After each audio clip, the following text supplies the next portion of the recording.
Okay, so you forgot where you parked again, or you told the same story twice, 3 times to the same patient people, or you lost your train of thought again. I don't know about you, but I've joked about my senior moments, and then I stopped joking when I felt I had a few too many. Has this question ever crossed your mind? Is this normal? Or is this the beginning of something worse? Or, as I've been known to wonder, is it dementia? Or am I just a dimwit? I don't know about me, but I do know about you, and I will bet you are not a dimwit.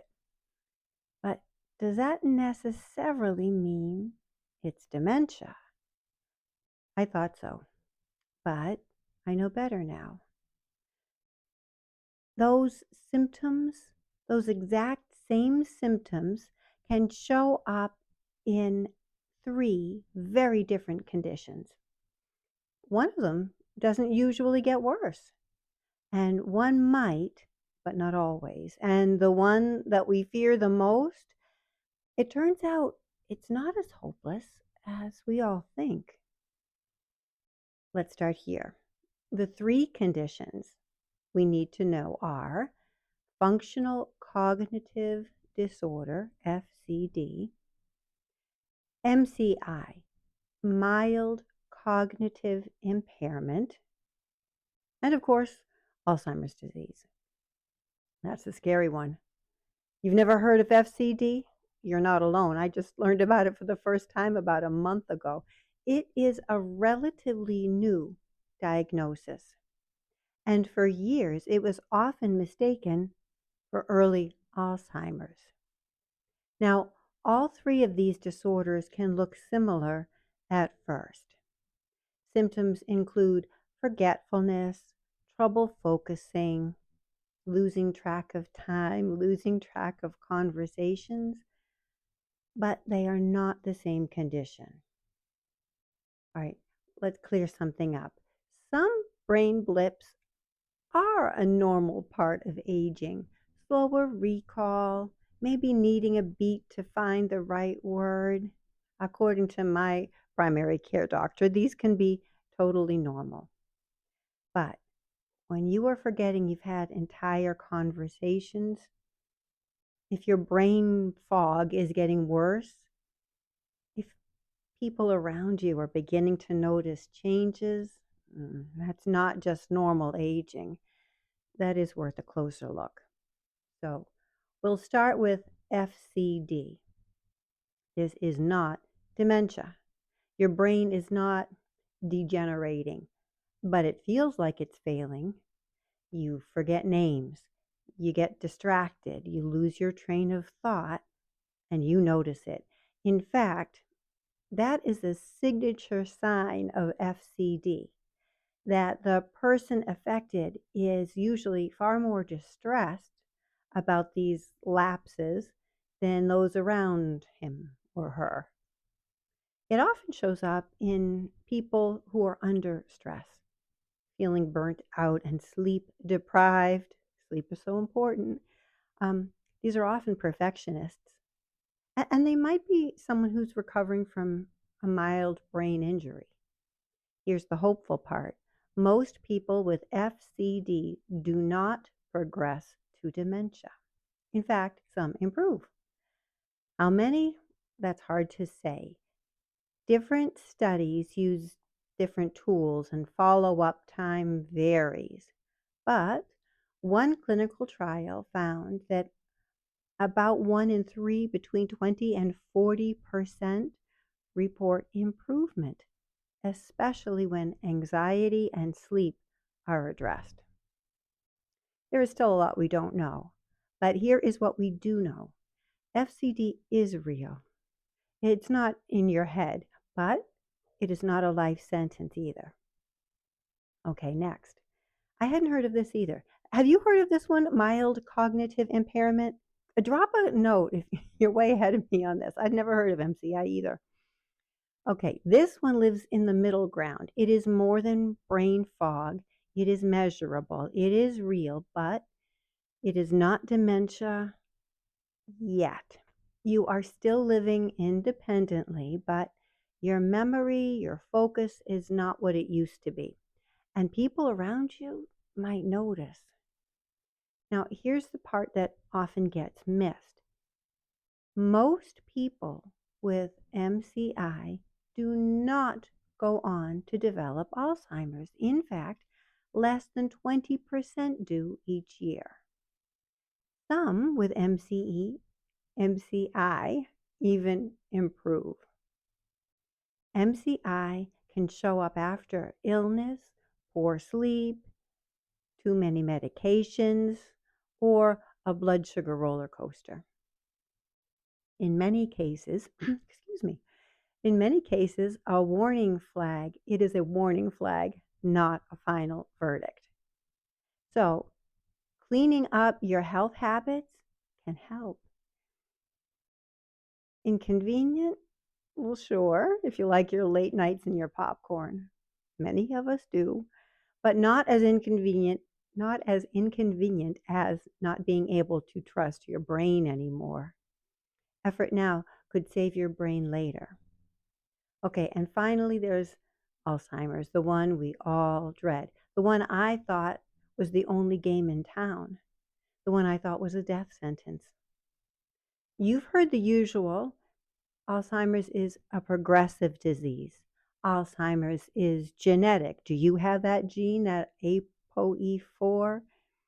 Essentially, these mean there is nothing we can do. Just prepare to lose control, lose your independence, waste away. But let me tell you, that is not the full story. Did you know that only about 10% of Alzheimer's cases are genetic? That means 90% are not. Dr. Dale Bredesen, a pioneer in the field of treating Alzheimer's, has said that less than 10% of Alzheimer's cases can be traced to genetics. Less than 10%. And he is not alone. Dr. Lisa Mosconi concurs, and there are many others. So do you realize what this means? Alzheimer's isn't destiny. It's metabolism. Okay, yes, some people do get worse, and there might be a point at which there's no return. I don't know. But I'm hanging my hat on this. Some people improve, especially those who identify symptoms early and make lifestyle changes. That's right. The remedy isn't a drug. It is the choices you make for yourself every day.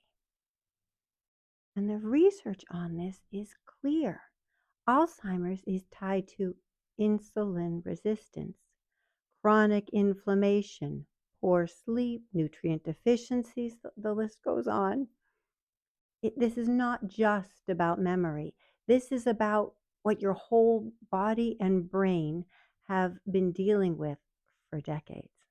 Yeah, you can be developing Alzheimer's for years and years before symptoms appear.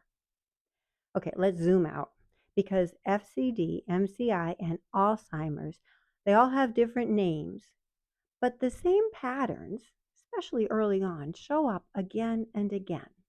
Whether it's anxiety or blood sugar, inflammation, or overload, most cognitive decline is metabolic in nature. And what drives metabolic breakdown?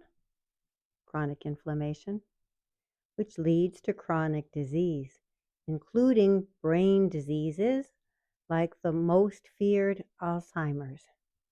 The good news, we know how to reduce it. We've known for years. I think of it this way. Picture two buckets. One is labeled, drop this stuff, and it is filled with all of the bad habits that we already know are not good for our health. Habits like smoking, drinking alcohol to excess, or maybe just too often, late nights, poor sleep, junk food, being a couch potato. People say that anymore? Mindless scrolling, and worry you carry like a backpack. And then in the other bucket, You've got all of these things that you should begin doing starting today, like morning sunlight, daily movement, real whole foods, healthy fats and protein, connection with your community, a calmer brain, deep sleep. It's not a miracle cure, but it's the closest thing I have found to a roadmap for good health for brain and body. Where did this list come from? Well, it's pretty much just the recipe for a healthy metabolism, the recipe to reduce and eliminate chronic inflammation. And you will find a lot of this out there on the public service sites. Go to any Alzheimer's website, it will say, don't smoke and eat more vegetables. And okay, fine, I agree. But here's my beef. I rarely, if ever, see warnings about getting the junk out of your diet. Where is the line that says stop eating ultra processed food if you want to save your brain? Oh, we now have all kinds of unpopular research linking sugar and seed oils and ultra processed foods to chronic inflammation and chronic decline, including specifically Alzheimer's. But I don't seem to see it very often on those helpful PSA sites. Must be me. Call me crazy. Okay, this really matters though, because the truth is you cannot eat enough broccoli to undo the damage done by your Twinkie obsession. We we do not need more antioxidants, though I have nothing against them, but what we really need are fewer dietary assaults on our system. So what do you think? Could you be facing FCD, MCI, or something scarier? Well, I thought I was, but I'm not anymore. Because you know what I think? I think the label doesn't matter. I think the answer is the same no matter what. You are not powerless. You do not have to wait for a diagnosis. You can do something for yourself now. You are in control. You have the power. Start by clearing out what is hurting your brain and feeding it what helps boost its health. And if you're already worried, well, that just means your brain is still trying. So meet it halfway.